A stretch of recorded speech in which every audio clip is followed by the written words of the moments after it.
نماز ہمیں کیسے پڑھنی چاہیے؟ فرمایا صلو کما رأیتمونی اصلی، نماز اس طرح پڑھو جس طرح مجھے پڑھتے ہوئے دیکھتے ہو۔ یہ کون فرما رہے؟ رسول اللہ صلی اللہ علیہ وسلم فرما رہے۔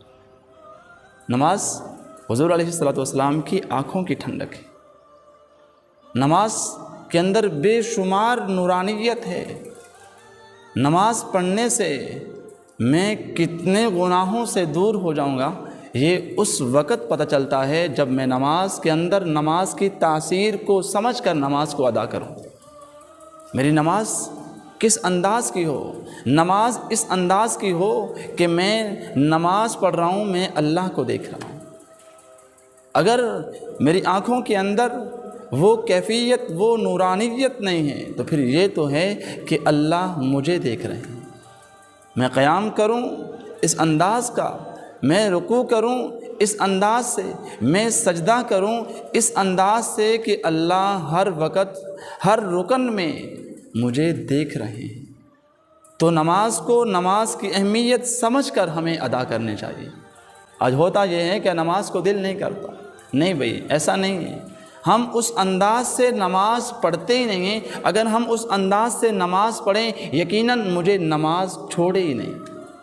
نماز پل صراط کا پروانہ، جنت کی کنجی، حوروں کا مہر اور جنت کی قیمت ہے۔ نماز کو اس اہمیت سے پڑھیں جس اہمیت سے رسول اللہ صلی اللہ علیہ وسلم کے پروانے، رسول اللہ صلی اللہ علیہ وسلم کے صحابہ نماز ادا کیا کرتے تھے۔ نماز کی اہمیت صحابہ کے ہاں کیا تھی؟ ایک صحابی اپنے گھر کی چھت کے اوپر نماز ادا کیا کرتے تھے، لمبے لمبے قیام کیا کرتے تھے۔ ساتھ والوں کی، ہمسایوں کی بچی چھت کے اوپر آئی، ماں باپ بھی چھت کے اوپر سویا کرتے تھے رات کو، اور یہ بچی بھی رات کو چھت کے اوپر سویا کرتی تھی۔ اس بچی نے دیکھا وہ جو نماز پڑھنے والا ہے وہ انسان نہیں، وہ کوئی شیطان ہے، وہ کوئی پلر ہے۔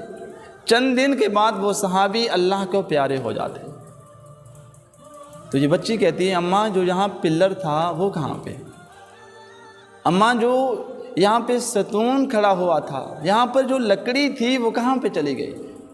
ماں نے کہا، بیٹا وہ لکڑی نہیں تھی، وہ پلر نہیں تھا، وہ ستون نہیں تھا، وہ تو فلاں صحابی تھے جو رات کے وقت اللہ کے سامنے اللہ کی خوشنودی کے لیے نماز پڑھا کرتے تھے۔ یہ اہمیت تھی۔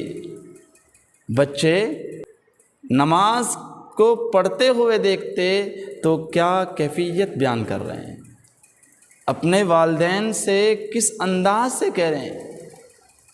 تو بھائی ہمیں بھی نماز کو، نماز کی اہمیت دینی چاہیے۔ اللہ تعالیٰ مجھے اور آپ کو 5 وقت کا نمازی بنا دے، آمین۔